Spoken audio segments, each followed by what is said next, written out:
If you're looking for voters on a Sunday afternoon in Wisconsin, there's no better place than the tailgate scene at a Green Bay Packers game. Go Packers! That's where we found three-term Democratic Senator Russ Feingold on the eve of the start of early voting in the Badger State. Go, Russ, go! It wasn't so long ago that Feingold, long viewed as a maverick in the Democratic Party, was assumed a shoo-in for a fourth term. His go-it-alone identity would inoculate him against problems other Democrats might have, so the thinking went. But that was before a new president and his ambitious agenda stirred up a hornet's nest of opposition. Wisconsin has voted Democratic in the last 6 presidential elections, some of them just narrowly. Not in 2008, when then-candidate Barack Obama carried the state by 14 percentage points.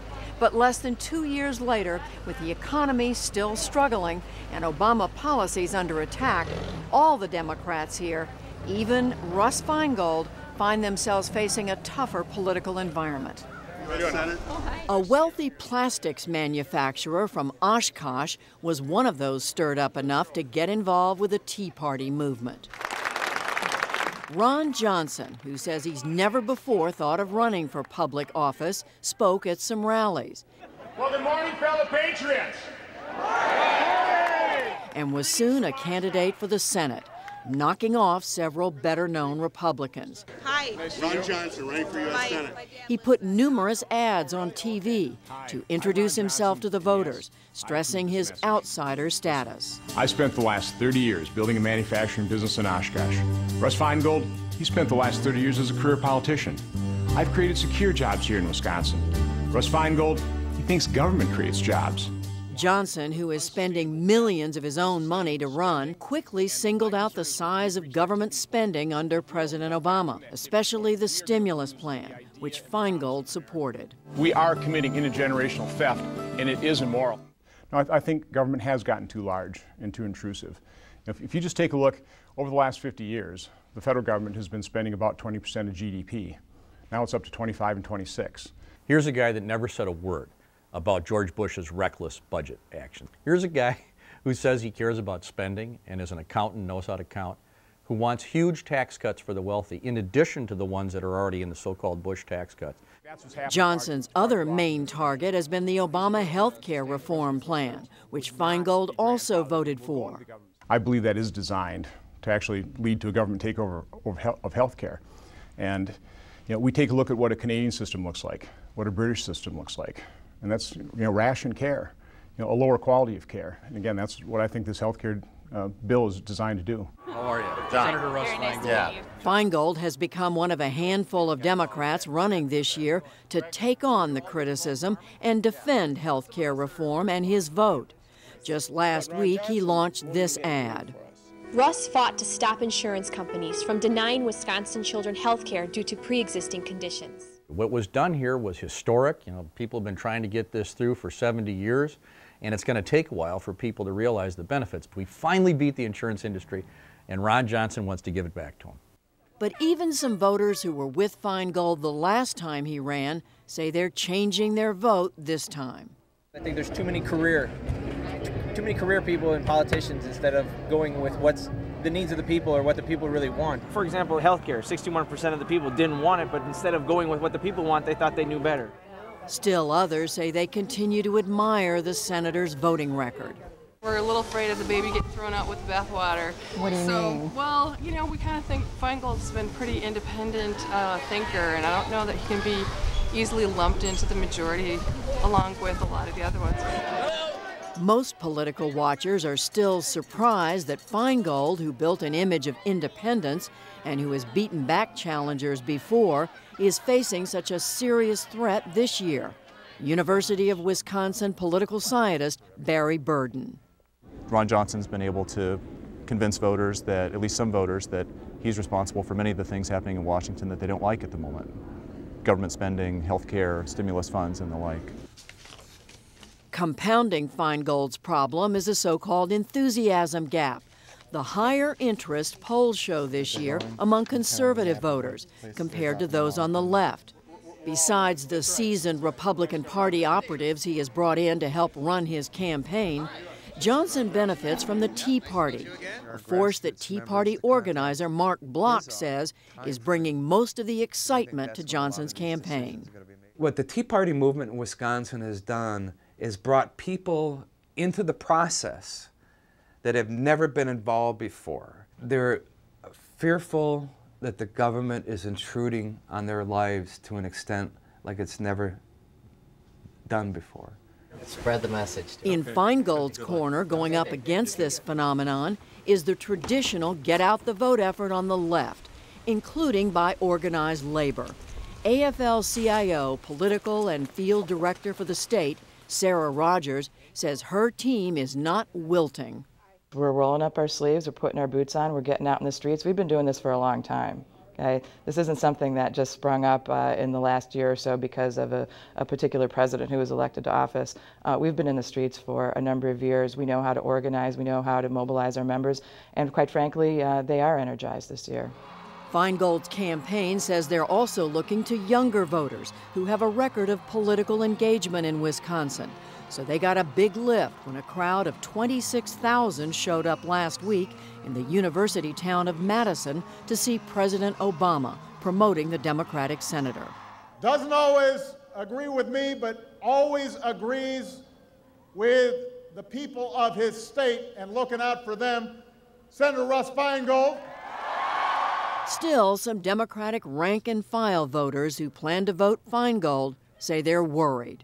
I think it's a lot of people in the middle that may stand on the sidelines. Yeah. And that hurts. I think that hurts the Democrats.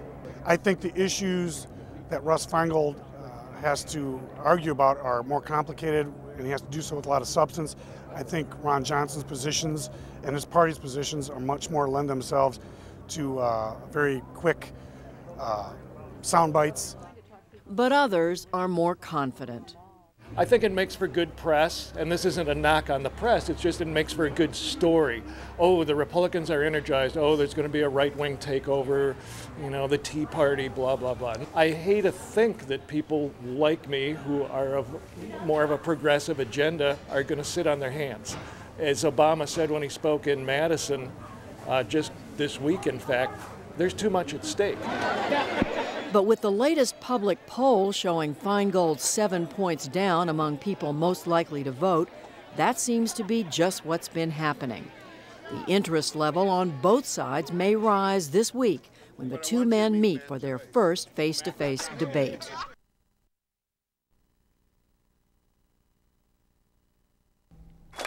In Kentucky, the Tea Party has a face. Well, do we have some momentum for November? Its name is Rand Paul, an eye doctor from Bowling Green, whose father, Ron Paul, is a libertarian Republican congressman from Texas. Tonight I'm going to make a prediction. Rand Paul is going to be the next senator for Kentucky. The Democrat vying for the seat being vacated by Republican Jim Bunning is Attorney General Jack Conway. Both men are running hard. It's now a ground game, and with you on the phones, we're going to win this election. Kentucky, the home of bluegrass, bourbon, baseball bats, and the world's most famous horse race, has a political one on its hands this year. Two mild-mannered candidates, two vigorous television ad campaigns. Whose horse is Jack Conway riding? When the U.S. Senate debated a government takeover of health care, Conway supported it. Jack Conway, he's not riding Kentucky's horse. Rand Paul wants us to pay $2,000 just to get Medicare? That's crazy. I can't afford that. The real answer to Medicare would be a $2,000 deductible. I don't know what planet he's from. In many ways, Kentucky is the perfect place to test Tea Party's strength. Registered Democrats outnumber registered Republicans here by a healthy margin, yet Barack Obama lost to John McCain in 2008 by more than 16 points. So both Senate candidates are going after conservative Democrats. Jack Conway by going after Rand Paul, and Rand Paul by going after Barack Obama. He even started airing an ad this week using an Obama impersonator. All you can see are his hands. I need Conway in Washington because I know I can count on Conway to vote for more spending and debt, bigger government, and higher taxes. There he is now. Mr. Jack Conway. Now, there's a guy I can work with in Washington. I'm Rand Paul, and I approve this message. I'd like to thank the one person who's made this election juggernaut possible this year. It's the guy in the White House who's wrong on everything.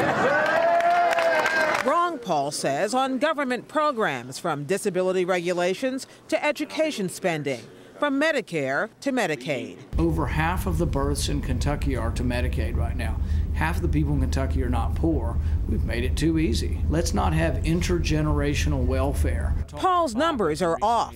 State statistics show Medicaid births at 37% in 2009, and the disabled also qualify for Medicaid. But the underlying message strikes a chord. Our country has gotten very out of whack.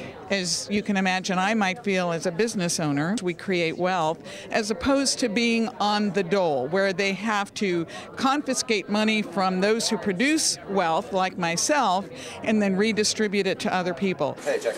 Among Conway's challenges, raising questions about Paul without appearing to attack Kentucky voters. Look, I don't disparage the Tea Party. A lot of people talk about the Tea Party, but the Tea Party is an expression of Americans' concern about spending. And I think that's legitimate. I think that's legitimate. Now, I don't think Rand Paul's candidacy is legitimate when he comes out and says the things he does. As the polls have tightened, national Democrats have begun pitching in to pay for ads that depict Paul as the outsider. Rand Paul may get around, but he doesn't get Kentucky. The Democratic Senatorial Campaign Committee is responsible for the content of this advertising. Conway tries to drive that same point home on the campaign trail. He doesn't share our values. He doesn't share our values. He just doesn't share our values. The person who's answering those phones. At a northern Kentucky hotel last weekend, Tea Party activists from throughout the region were plotting campaign strategy. Talk radio can be huge for helping local candidates get what they need without having to pay for it. Conway's name never came up. Rand Paul will win in November, and the establishment will be set back on their heels. And the established Republicans will look around and say, wow, we didn't know this was coming. Blindsiding Republicans as well as Democrats is just fine by Paul. Part of my reason for running for office is that it's not just that I think we need another Republican. I think we need reform of the whole system. We caught up with Paul, who avoids most reporters' questions, as he left the Chamber of Commerce meeting. So what does that mean? What does that say? I think the issues are more important than the party, and then I think often we get distracted by getting too partisan. I don't see people who are Democrats as always being wrong or Republicans as always being right. And I think there has to be a compromise on the budget. And in order to address the deficit, the only compromise that I think that we can have is that you have to look at the whole budget. We've always excluded the military and said we're not going to cut any military. Or the Democrats exclude the social and domestic welfare spending. Everything has to be on the table. We have to do this intelligently. We can't make it a political football that, oh, he's going to cut Social Security. I'm not going to cut the Social Security. But for the future, we have to figure out how to do this, and we can't just keep doing the same thing over and over again. The other Republicans say, but that's not what we're going to, you're naive, you're moving too fast. What do you say to them? I think there's going to be a lot of new Republicans coming up there. And so we're hoping that the caucus has a much, maybe a different mixture of folks. A little more edge, perhaps? Maybe. I hope so. Mainstream Republicans have reluctantly embraced Paul. Kentucky Secretary of State Trey Grayson, who Paul defeated in the primary, has endorsed him, but still has misgivings. An argument I tried to make in the primary, which I didn't succeed, was that we still need a role for government. It just has to be reduced. It'll be interesting when the reality and the rhetoric collide when we get to Washington, because governing's hard. It's really hard. But other Republicans, including Northern Kentucky Congressman Jeff Davis, say candidates like Paul are only the tip of a conservative iceberg. We're seeing a generation rising up now across this country, an arc from the Mississippi River Valley all the way up through the Ohio Valley, down into the east central part of the United States, where very significant numbers of conservatives of all stripes are coming out to vote. And Jim DeMint, the South Carolina senator who's been traveling the country on behalf of Tea Party candidates, tells audiences ideological purity is more important than party loyalty. I would rather have 40 Republicans who believe in the principles of freedom than 60 who believe in nothing at all. I know what numbers without principles can do. Hey. Democrats, meanwhile, are counting on some of their voters to go to the polls to vote against Paul as much as for Conway. I live in Anchorage, Kentucky, which is an eastern suburb of Louisville, and I am surrounded by Tea Party supporters, and they're quite vocal and, frankly, quite frightening. Rand Paul scares me. I do consider both parties every time I vote. I would not vote for Rand Paul, even if I weren't as convinced by Jack Conway. Yet some Democrats are uneasy. This man complained directly to his candidate at a Sunday afternoon meeting for Conway volunteers. It has to be on the sophomoric political pablum that's been pushed out. I appreciate that point. We'll do that. We're telling the voters of Kentucky in many different ways about what I've done as AG. And it didn't take much to start a debate between these two men at an outdoor festival in Louisville. I have to make a decision based on those sound bites I hear on the radio, see on TV for 5 minutes before I go to sleep at 11 o'clock at night, and what my coworkers 5 or 6 in the morning. 5 or 6 in the morning. And just not enough time because the issues are deep and they're long, and if you're taking a 5-second perspective based on what my neighbor's doing across the street, or hey, I like the colors on that banner. Well, you know, I'm 76, I'm retired, and I hardly have time in my day. Can I just say something? You guys both sound frustrated to me. Amen. Yeah. Amen. In a way, both Conway and Paul are counting on that frustration. We were out in the eastern part of the state, and we didn't meet one person who agrees with the federal takeover of health care. We don't agree with the president on Obamacare. I get it. I mean, I get that anger. I think the question is how do people want to channel that anger? Do they want to be destructive or do they want to be constructive? I'd like to be a different kind of Democrat who maybe not so much partisan fighting. Let's actually try to get something done. Paul and Conway met in their first debate Sunday and will face off 4 more times in the next 4 weeks.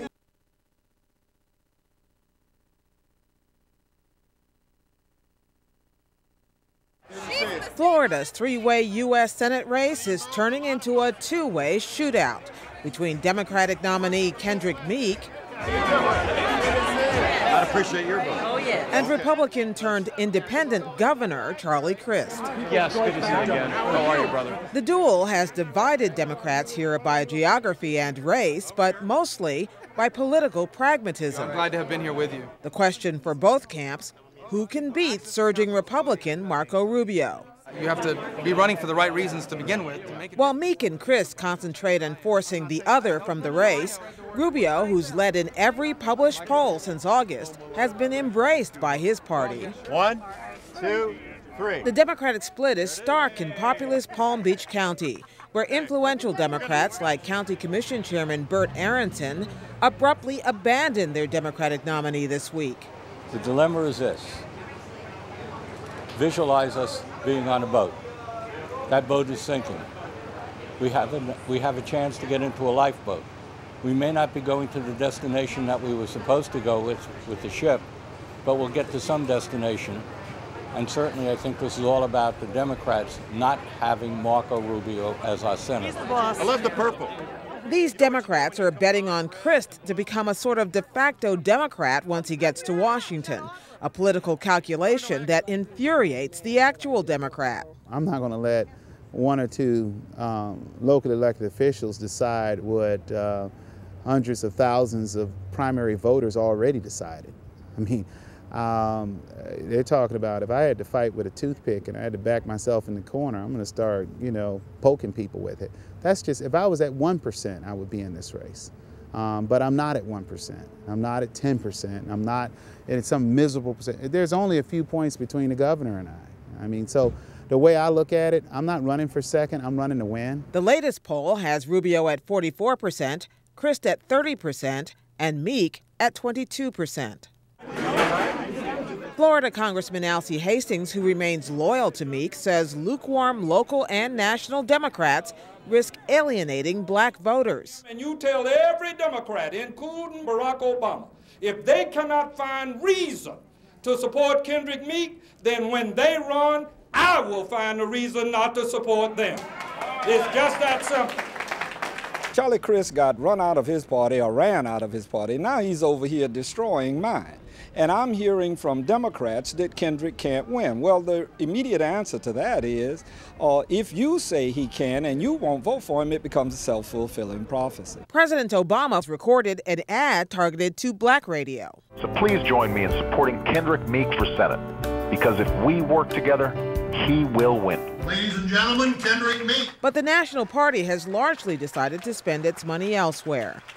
Susan McManus, a political science professor at the University of South Florida, says the Democratic Party is splitting itself in two as Rubio coasts. It is interesting that for all of the talk about the schisms within the Republican Party, the biggest schism in Florida right now is within the Democratic Party over this U.S. Senate seat. There will be huge repercussions no matter who wins in Florida. Meek would be the state's first African-American senator, Crist its first independent. And Marco Rubio has been embraced by Tea Party and mainstream supporters alike as the Republican Party's fastest rising new star.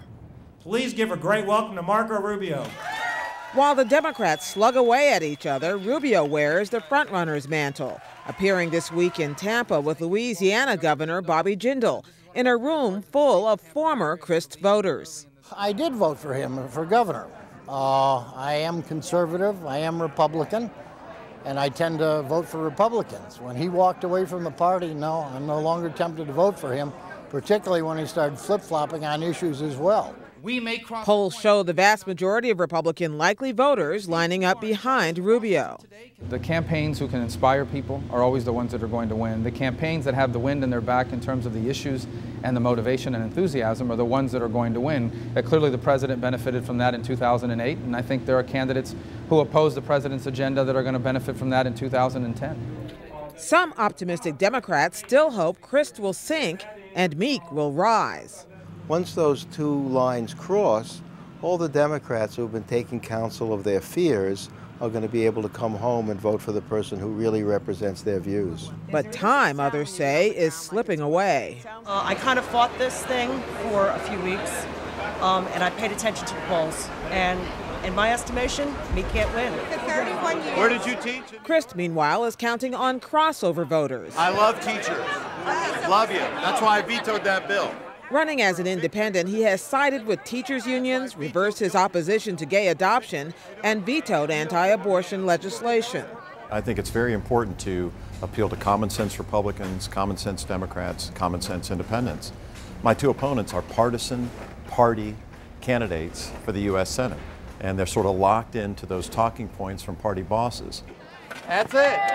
He joined Palm Beach Democrats this week to break ground at a housing development paid for with $27 million of the Obama administration's federal stimulus package. When you go independent, I'm really running against the system more than anybody in this race is. And when you do that, it is like jumping out of an airplane without a parachute. There has been a parachute, and it's the people. Yeah, it's good. How's the phone bank going? Oh, no, I... Meek discounts polls that show him trailing, in part because many of those same polls predicted he would lose the Democratic primary to billionaire businessman Jeff Green. Crist, he said, is the one who should be pressured to drop out. We're continuing to move throughout this state. We're winning votes every day. And like I said, he needs to man up and leader up and run his own race. Don't try to come over and eat off of my plate because, you know, I'm 6'3", 250 pounds, and a former state trooper. I'm standing in this race making sure that middle-class families have a voice, making sure that we win this race. I have all the respect in the world for the congressman, but if people vote for Kendrick Meek, they're really giving the race to Marco Rubio. And they're kind of the M&M boys. If you vote for Meek, Marco wins. Rubio, the 39-year-old son of Cuban immigrants and a former Speaker of the Florida House, watches calmly from the sidelines. Thank you for having me. Welcome back. Crist, he says, is unreliable. People see it for what it is. It's political opportunism. And if ever there was a year when people are not looking for that, it's this one. People are tired of being told one thing on the campaign trail, and then when people get to Washington, they become something else. Meek, he says, is reliable but wrong. I think he's a supporter of the direction Washington takes our country. You know, his voting record is identical to Nancy Pelosi's, and I'm pretty confident that Floridians don't want Nancy Pelosi to be their next U.S. Senator. But I respect the fact that he knows what he believes in, and he's campaigning on that. Rubio finds a receptive audience among Florida's most conservative voters. It used to be if you went into a group, you were afraid to say you were conservative because the liberals might beat you over the head. But now we just, I think we're finding our own and speaking out. And Marco Rubio is your voice. Absolutely. Battle lines were drawn in a recent debate. Crist versus Rubio. You haven't been drinking the Kool-Aid, my friend. You've been drinking too much tea, and it's just wrong. Rubio versus Crist. Governor Crist was a Republican 6 months ago. Now he's changed his position on virtually every issue because he's trying to take away those Democratic votes from Kendrick Meek. Meek versus Crist. Charlie Crist stands on a wet paper box as it relates to the issues that he stands for, because you don't know where he is. You do what you're supposed to do. You get the word out. Meek visited 6 black churches last Sunday trying to rouse Obama Democrats. I need you to stand up like you never stood up before. That's what I need you to do.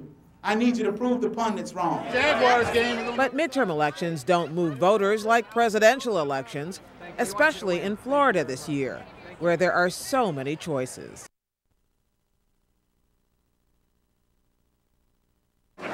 At night, the dizzying lights of Las Vegas and its string of casinos are as bright as they ever were. The gambling capital of the U.S. remains a draw for anyone looking for adult fun. But daylight reveals just how hard the recession has hit the largest city in what was the fastest growing state in the country for 2 decades running. Political analyst John Ralston. We are the unemployment capital of America. It's going to get to 15% here, perhaps. We have the highest foreclosure rate in America. This was the classic boom economy that's now gone bust, and it's hurt a lot of people. At times like these, all politicians seeking re-election would expect voter frustration and even anger.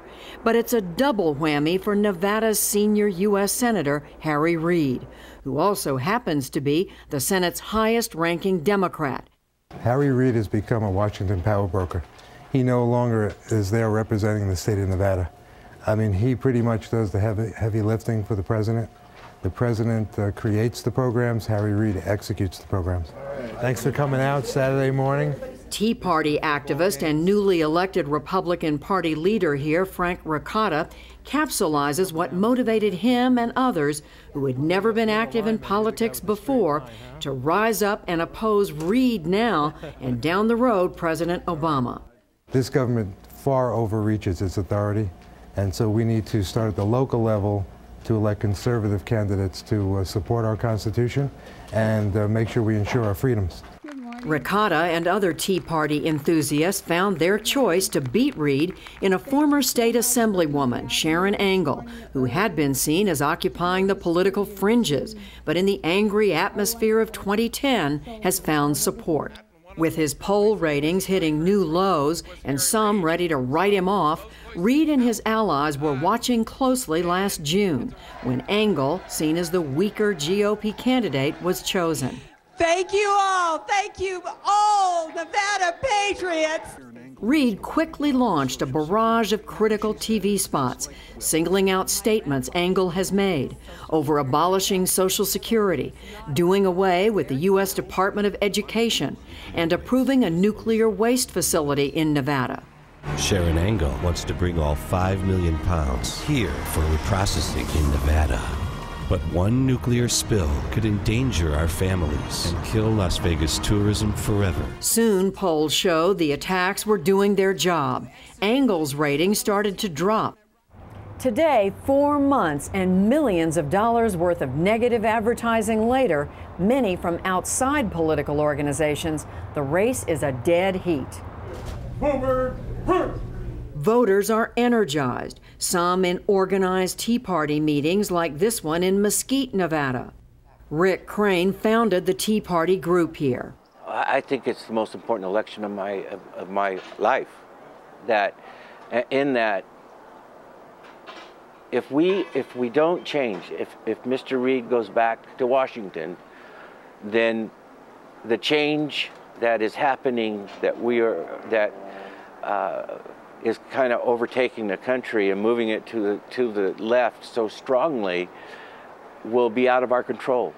Candidly, we got to talk about City Center. Meanwhile, Reid supporters like powerful culinary workers union head Dee Taylor argue Reid has done everything he could to create and preserve jobs and help the unemployed.